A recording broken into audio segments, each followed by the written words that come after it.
Present simple tense is सामान्य वर्तमान काल। सामान्य वर्तमान काल प्रेजेंट सिंपल टेंस की पहचान होती है। यह सभी लोग पढ़ते हैं, वाक्य के अंत में ता है, ती है और ते हैं।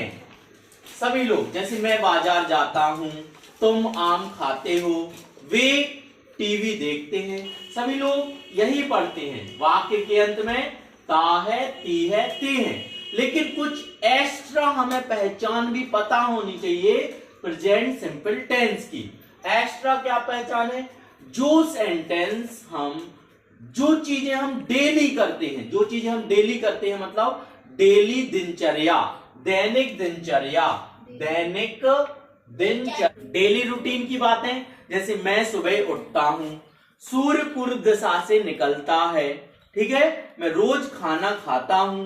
तो ये दैनिक दिनचर्या की जो हम ऐसी चीजें जो हम बार बार रिपीट करते हैं, रोज करते हैं, हम रोज स्कूल जाते हैं, वो भी काय में रखा जाएगा? प्रेजेंट सिंपल टेंस में रखा जाएगा। याद रखना, ये कुछ एक्स्ट्रा पहचान है। नेक्स्ट एक पहचान और बता देते हैं, हम डिस्कस करते हैं यूनिवर्सल ट्रुथ।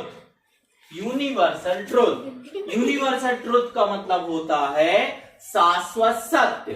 पूरे विश्व को जो सत्य के बारे में पता है, यूनिवर्सल ट्रुथ, ऐसा सत्य जो बदला नहीं जा सकता है। यूनिवर्सल ट्रुथ का मतलब होता है ऐसा सत्य जो बदला नहीं जा सकता है। जैसे पृथ्वी सूर्य का चक्कर लगाती है, चंद्रमा पृथ्वी का चक्कर लगाता है। ये इसको बदला जा सकता है क्या? नहीं बदला जा सकता। तो ये भी किसमें आएगा? प्रेजेंट सिंपल टेंस में आएगा।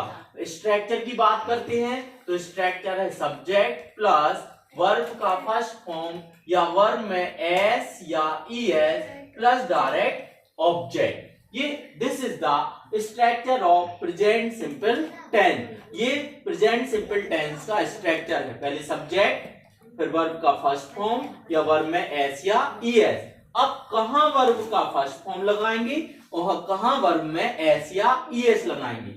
सो यहां देखेंगे आप लोग, जब सब्जेक्ट की जगह आ जाए ही, सी, इट और सिंगुलर, सिंगुलर का मतलब होता है एक वचन, इतना आ जाए तो हम वर्ब में एस या ईएस लगाएंगे। वर्ब में एस या ईएस लगाएंगे। जब आई आ जाए, वी आ जाए, यू आ जाए, दे आ जाए और प्लूरल, प्लूरल मतलब बहुवचन, एक से ज्यादा चीजें, एक से सिंगुलर, जैसे मैंने लिख दिया राम, सिंगुलर है, एक वचन है, और यहां मैंने प्लूरल में लिख दिया राम एंड श्याम, राम एंड श्याम। दो चीजें हो गई, दो चीजें हो गई तो वो क्या कहलाएगा? प्लूरल। सिंगुलर के साथ और ही, सी, इट के साथ वर्ब में एस या ईएस लगेगा। आई, वी, यू, दे के साथ केवल वर्ब का फर्स्ट फॉर्म लगेगा। क्लियर है? केवल क्या लगेगा? वर्ब का फर्स्ट फॉर्म, क्रिया का पहला रूप लगेगा, क्रिया का फर्स्ट फॉर्म लगेगा। और ही, सी, इट सिंगुलर के साथ वर्ब में एस या ईएस लगेगा। अब कहां एस लगेगा और कहां ईएस लगेगा? ईएस लगाने के नियम, ईएस लगाने के नियम। जब पहला नियम, फर्स्ट रूल, जब वर्ब के लास्ट में S, S H, double S, x और ओ आ जाए तो वहां पर क्या लगाते हैं? ईएस लगाते हैं। फिर से सुनेंगे, जब वर्ब के लास्ट में, जब वर्ब के आखिर में S, S H, double S, C H और एस एच आ जाए तो वहां पर क्या लगाते हैं? ईएस लगाते हैं।